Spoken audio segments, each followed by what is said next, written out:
Had things been normal, or rather ideal, I would have been on my honeymoon at this moment, instead of writing a stupid Reddit post to get perspective from people I don't even know. I had no idea life would turn around to be so cruel and unpredictable. I should be in Greece right now, with the man I considered to be the love of my life before he broke my trust, carved a dagger out of it and pierced my heart with it. I was supposed to get married to Duncan, male, 28, who I've been in a relationship with for 3 years now. The relationship was never problematic, so I had never anticipated that something like this could happen. It was actually one of my best and most secure relationships, which is why now I feel like maybe I did overreact and cause such a fuss over what was a harmless prank. In high school, there was a guy named Aaron who was the stereotypical bully.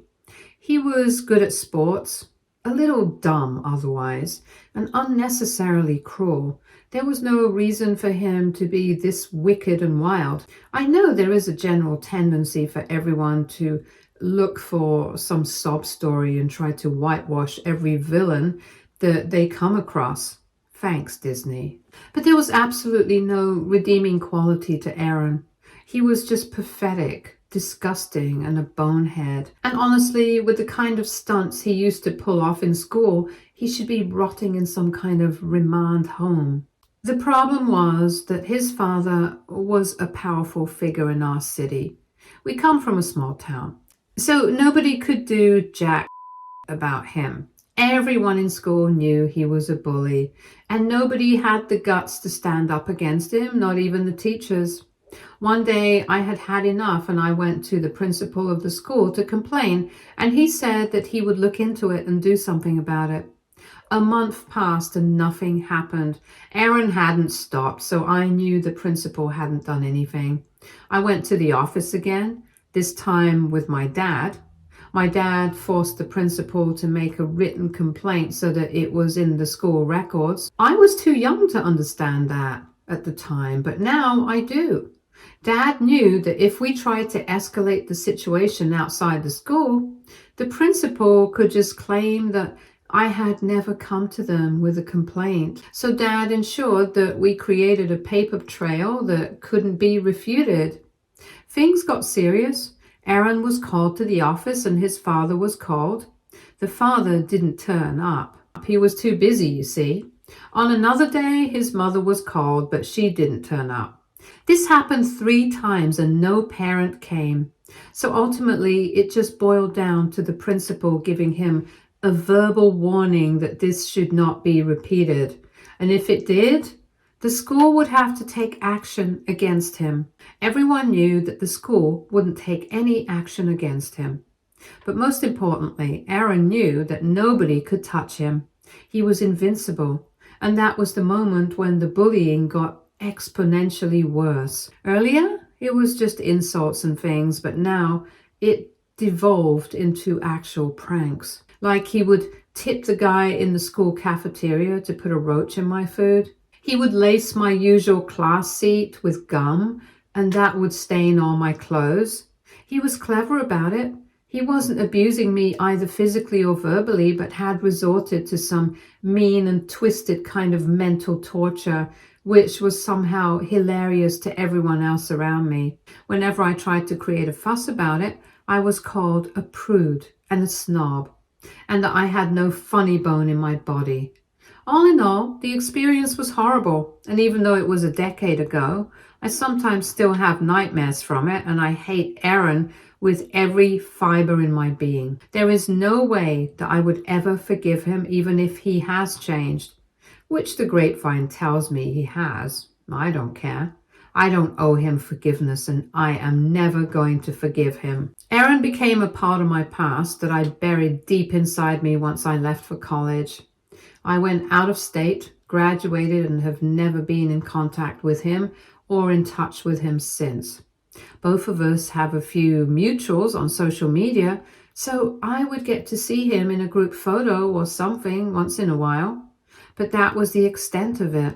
For me, the Aaron chapter was over the minute I stepped out of school, and even though I am still traumatized by what he put me through, I had mentally just stopped engaging with his memories or that part of my life. When I met Duncan around 3 years ago, we hit it off pretty quickly. 6 months into the relationship, however, he tried to pull a funny prank on me. He was the self-proclaimed prankster of his group and was quite proud of it. I had come to know this in the initial few weeks of us dating. However, I had made it very clear to him that I was not one for pranks and that it just triggered bad memories in me. He seemed to understand it, but 6 months in, he tried to play a prank on me. I got wind of it beforehand and I thwarted his plans. We had the biggest fight of our relationship at that point in time, and I was very close to breaking up with him. I told him that if he couldn't respect such a basic demand that I had from him, I actually had no words, and he could do whatever the hell he wanted to. I was out of this mess. It was a bad fight because he said that it wasn't such a big deal and I needed to grow a funny bone. It just kept on getting worse, and I got horrid flashbacks from school. That was when I broke down and told him what had happened to me when I was in school. He was quiet for a moment and then apologized profusely. He said he had no idea that I had gone through this and he was very sorry. He seemed sincere about it, and I thought that I should give him the benefit of the doubt because he didn't know all my trauma associated with pranks. This was 2.5 years ago, and he had never pranked me again until the day of our wedding. I had honestly completely forgotten about that incident. I had no reason to remember it. I know it was a massive fight, but things got resolved and he was genuinely remorseful, so we pushed past that bump. Now, coming to the day of the wedding, everything was going smoothly. It was a small ceremony that we had planned with a couple of friends and family, and I was very happy. I was certain that he was the guy I wanted to spend the rest of my life with, and I thought that everything was perfect. Duncan had mentioned that he had invited a special guest to the wedding a few weeks ago, but I didn't really pay much heed to it. I thought that it would be his old grandmother. I love her. She's a sweetheart. And she had told us that she wouldn't be able to make it. I had thought she had somehow managed to come anyway. It's around half an hour before I'm to walk down the aisle. There are a million things running through my mind. I tried to call Iloise, my maid of honor, but the call isn't going through.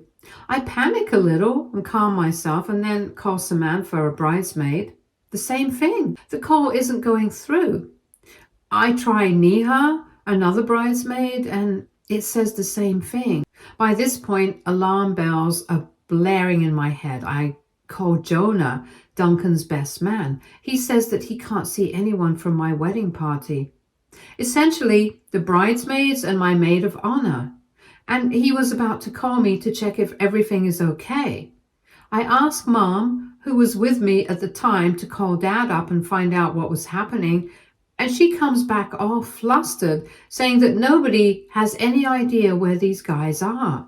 I am hyperventilating at this point. And I am genuinely scared because I can't get through to anyone. I asked Jonah to not tell Duncan because I don't want him to get worried.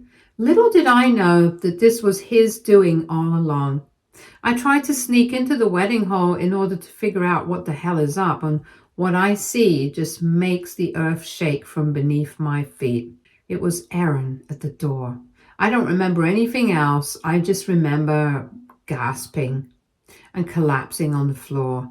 I was completely frozen. I couldn't move my damn body, and a few people actually had to carry me away. There was a lot of commotion for the next couple of minutes. I remember that much. I faintly remember Duncan coming towards me. He was concerned. I'll give him that. But when I got better, I don't even know how long that took. He started laughing. He said that I should have seen my face and that it was the best prank he had pulled in ages. I looked at him in disbelief. By that time, my maid of honor and bridesmaids had come, so I asked them where they were. They said that they had been locked inside a room and their phones weren't reachable. Duncan was the one who had called them there, and he had even taken away the phones of some of them, and Erin was the one who had locked them inside. I hissed at Eloise. She has been my friend since school, and she knows about the entire Erin thing.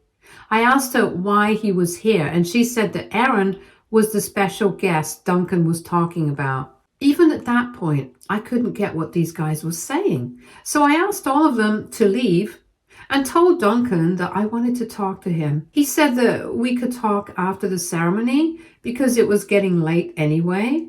I didn't budge, and I asked him why Erin was there. The thing is, he knew who Erin was.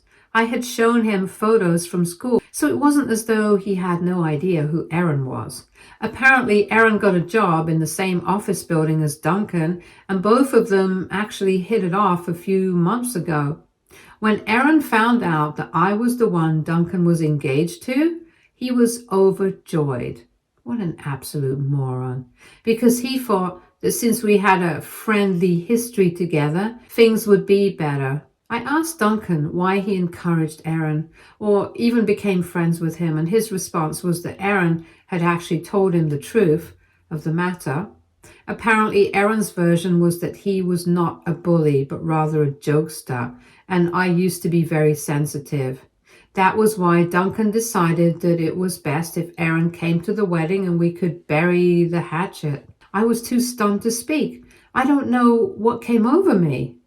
But I took off my ring and handed it to him. I told him that we were over and there was no wedding happening. All hell broke loose. I went outside, announced that the wedding was off, and thanked everyone for coming, and just took off with my family. I really don't know how my friends handled the mess after that, but they did, and they haven't told me what they did because they don't want to stress me out. This was last week, and Duncan has gone crazy. He's been blowing up my phone, my parents' phones. His family is continually trying to get in touch with me, but I have just iced him out. I've been no contact these past few days, and I can't even think straight. And if that's not all, he has been slandering me all across social media, saying things like I couldn't have taken a single prank and that I was a prude and whatnot. It's a mess. And I really don't know how the hell I got into this mess. Things were perfect between us, and it wasn't supposed to be this way. I don't know what made him pull that prank. I don't even know what led me to take that decision. I saw Erin and everything come flooding back, and I think even at that point, I hadn't thought of calling the wedding off.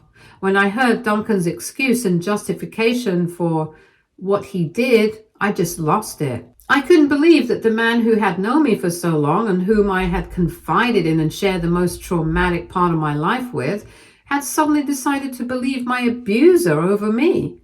He had no reason to do that. He hadn't even told me that Erin was working in the same building. To me, even associating with him was wrong. But maybe I'm overreacting because I am all across social media and Duncan has been cussing me out. Everyone says that I have been very dramatic about all of it and that it was foolish to throw away 3 years over one stupid joke. My parents and my friends support me, and they say that I was in the right to do what I did. But they also say that eventually I will have to talk to Duncan, and I can't keep avoiding it for all time to come. I know that I will need to talk to him, but God, I don't know what to say. I'm second guessing my own decision right now. Maybe all the others are right. Maybe I could have handled it better, even if I was annoyed. I could have just resolved it in a different way rather than choosing to go all nuclear. I don't know what to do. I don't know where life is going to take me. It has been 2 weeks since my last post, and I have finally had some time to think about what happened and why I reacted the way I did. It wasn't easy, but it had to be done. I also went through every single comment that you guys posted, and though I didn't reply to some of them, I have read all of them. I'm so thankful for you and your advice, and I am glad I came to Reddit for help. You guys have opened my eyes to so much that I was willing to brush under the carpet because my ex-fiance was a prankster. I didn't even realize exactly how bad the situation was and how demeaning and insulting it was to me as a partner. To all those who pointed out just how big of an a-hole Duncan is, I want to say thank you. Because even though he has been great in all the years before this is something that is not excusable, at least in my eyes. The funny part is that because I still haven't spoken to him about what happened on the wedding day, he is continuing to spew about me everywhere. In public, he's acting as though everything is my fault, but privately, he has been begging me to talk. I wanted to be done with the drama, so I had gone to meet him yesterday. He wanted to come home, but I said that I would only be willing to meet him in a public place. We met at a cafe, and the meeting was a disaster, to say the very least. I had hoped, stupidly, I admit, that he would at least have had some remorse, that he would have used this time to introspect and dig deep to understand why I reacted the way that I did, but no.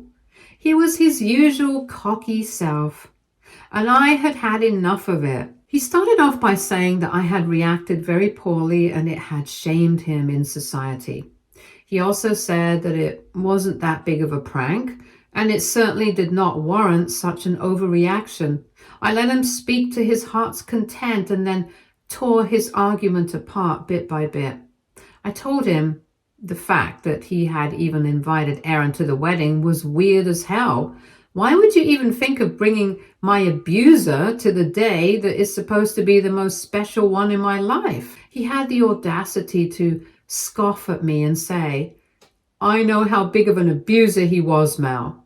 I had never in my life imagined that he would stoop to this level and say something so cruel to me, but well, maybe I had never seen this side of him. It took every ounce of strength in me to not jump across the table and slap him square in the face. I told him that if he believed a literal stranger over me, the woman he wanted to marry, then I had nothing more to say, and that I was glad I called off the wedding. He rolled his eyes, and I believe he was still treating it like a minor fight and not a breakup. He said that I was being dramatic for no reason and I needed to calm down and talk rationally. I told him that there was no more talking to be done between us because he clearly didn't believe what I said. And moreover, he chose to believe my abuser. Call him to the wedding, all for what? A few cheap laughs? And nobody found it funny except him. It wasn't even a good prank at that. He then said something that just made me lose all respect for him. He said that he was willing to forgive me and take me back, in spite of my silly shenanigans, but I needed to publicly admit that I was being dramatic. It was like talking to and listening to a goddamn wall. He was being so obtuse about the entire thing, as if I was the one at fault. And at that point, I realized that he genuinely believed that it was me at fault. He kept on insisting that I needed to stop taking all this so seriously, and I had had enough. He was being a bonehead, and I had no interest in talking to him anymore. I just handed him my ring, and I think that is when he realized that I was dead serious about us not being together anymore. His entire demeanor changed in an instant. It was pathetic to watch, honestly. He started begging me to reconsider, saying that he made a mistake and whatnot. The change was disgusting because I knew it wasn't genuine. I told him that if it took me returning the ring to realize how big of a mistake this was, then he is an immature little schoolboy. I told him that we were done and that I was not reconciling with him. He begged me to sit down so that we could talk more about this, but I was done. I walked out of the cafe and I felt so much relief. and power in that single instant. The feeling is indescribable. He's been blowing up my phone since then, apologizing, saying that he now realizes that he was wrong, but I haven't been responding at all. What is the point of realizing all this now when I have called off the wedding and given my ring back? I don't need his sick apologies anymore. I know it's going to hurt in the longer run. We've been together for 3 years. We had planned an entire life with each other. So yeah, it is going to be difficult, and it will probably hit me in a couple of days, the magnitude of it all. But it is what it is. I can't force myself to be with him again. He hasn't just betrayed my trust. I have also lost all respect for him, and for me, there's no coming back from that. None at all. So yeah, there goes 3 years, and there goes everything else. But at least I can sleep at night knowing that I made the right choice for myself. I took the advice of a lot of you around here and decided to clear the air myself. After my meeting with Duncan, he was acting all needy and clingy for a couple of days, after which he went radio silent.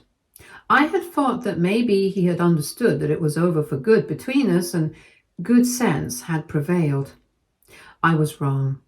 I got a frantic call from Eloise, who told me that Duncan had posted a long sob story on both Facebook and Instagram for the world to see. It was a very one-sided, half-baked attempt at trying to garner sympathy. And any last ounce of respect that I felt for him evaporated the minute I finished reading all that he had written. He had basically called me every name in the book and told the world that I was the one causing him distress because I was jealous of the fact that he was making new friends, aka Aaron. He tried to portray me as a crazy controlling partner, writing things like I had always been this way, and he had had to compromise on friends and friendships because of me. That has never happened. He tried to paint me as a toxic woman who had a problem with anyone that wasn't me. So much so that I was insecure over a friend that he had made in the office. And the worst part, according to him, was that the friend was a man, so there was no chance of anything happening between them. He pretended to be all good and submissive in the post, saying that he would have understood and even relented had his friend been a woman. But given the way I was behaving over a male friend, going to the extent of cancelling the wedding and not being open to reconciliation, it showed that I was egotistical, insecure, and narcissistic. He threw together whatever words he could find and tried to malign me in the worst way possible. I had never thought that he could stoop to this level, but he proved me wrong again. And I knew that I had to do some damage control.